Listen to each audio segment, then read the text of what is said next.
So let's talk a little bit about capture filters.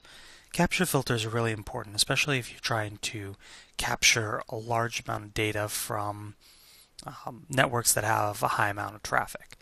So say you're trying to capture just a small subset of that data, and that's important especially when you talk about packet captures being very large, depending on the amount of data coming through. So we would put a capture filter on to say we only want this small subset of packets that come into our network, and we really don't care about the rest of them, so drop them. So we would implement that.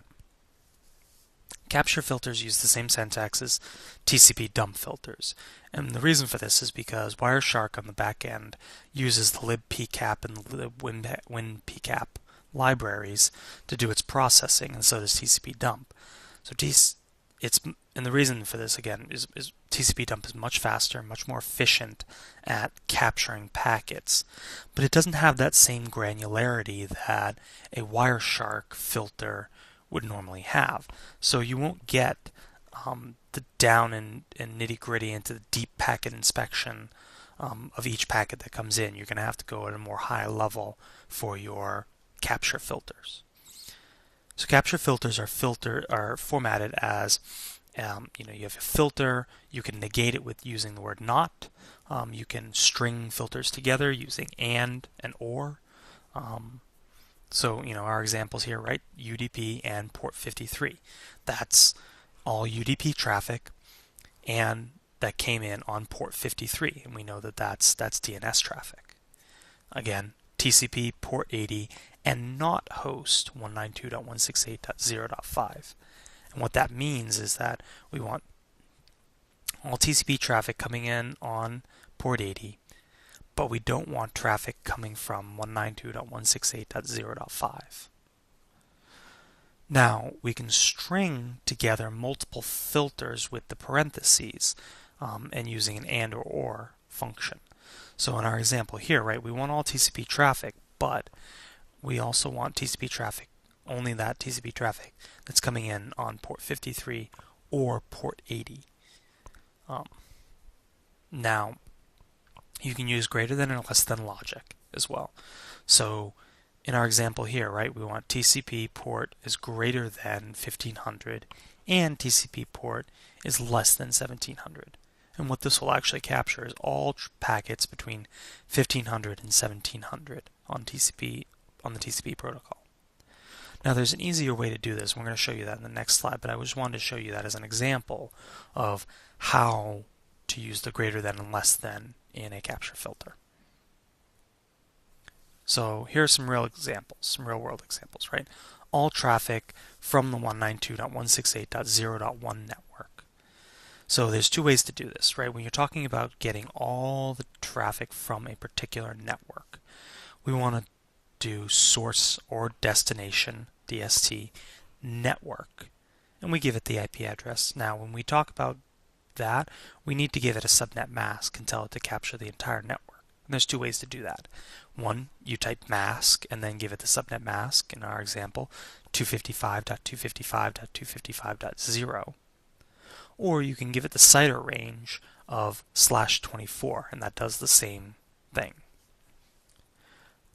If you want to capture all DNS requests, right, we know that DNS requests come in on UDP, and they come in on port 53, so we would do UDP and port 53, and that's our DNS requests. Same with HTTP requests, right? You want TCP and port 80. Now that's all TCP traffic that comes in on port 80. And then finally, our last example here, right? All ports between 1704 and 1725. Now, in our previous example, we used the greater than and less than. We string them together with an AND function. Here, we're just going to give it the TCP port range, which says the same exact thing. So you can use both of those. All right, so now that we've talked about how to build a capture filter, let's show you how that's done within the Wireshark interface. Now, there's a couple of different ways to do it. First way I want to show you, and I think the easiest way to do it, is to open up the capture options dialog box here, and we'll see right here, capture filter. Enter your capture filter.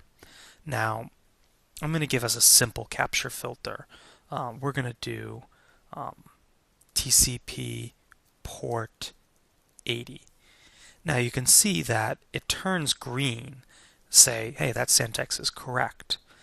If I were to remove that, see how it turns red? Hey, TCP port, but what port? We didn't give me one. So red, bad, green, good.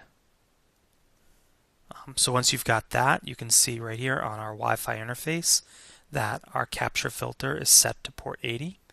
So we'll close this out and we'll hit start, and there comes some traffic, right? So you've got some HTTP traffic coming in. I'll stop that here, and we'll close that out. I don't care about saving it. So the other way to do it here is if you hit capture and then go to capture filters, you can see that it's kind of got some ones already built in for you. So if you want, IP address here, you can hit OK and then hit your capture and go from there. The beauty of using this dialog box is that you can click new and create a new filter string. Maybe this is something that you use often. You can save it and go from there. So that's how to build capture filters. I'm going to put some more resources, some more information in the resources pane here for you to look at. That'll help you build some more complex capture filters, but we've kind of gone over the basics here in this lecture on how to build effective capture filters.